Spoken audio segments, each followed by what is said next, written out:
Hello guys, welcome to today's video by Trust Stanley at TS Tech Talks video. So in today's video guys, we are going to be looking into some WhatsApp features that WhatsApp has that Signal doesn't have, and some features that Signal has that WhatsApp doesn't have.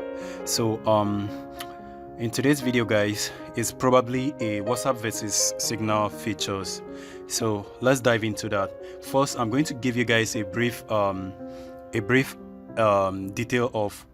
features of this particular WhatsApp features that WhatsApp has that Signal doesn't have. So one of them is actually the message broadcast.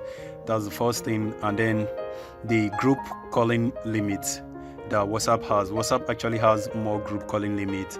And then for WhatsApp, it also has a status where they can share status, and like it's very interesting to see a lot of people's status on WhatsApp. And also WhatsApp also have the WhatsApp web version, which is also very cool. That's probably different from Signal app.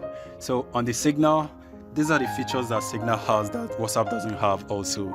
So on Signal, you get to see the screen lock, you get to see the screen security, you get to see the incognito keyboard, and you also get to see the relay calls, and also you can get to see a sealed sender and also a pin security. There are more, so there's a lot of things about Signal, and I'm going to be making more videos about them individually. So you should just make sure you check out my channel for more videos if you're having any challenges with this.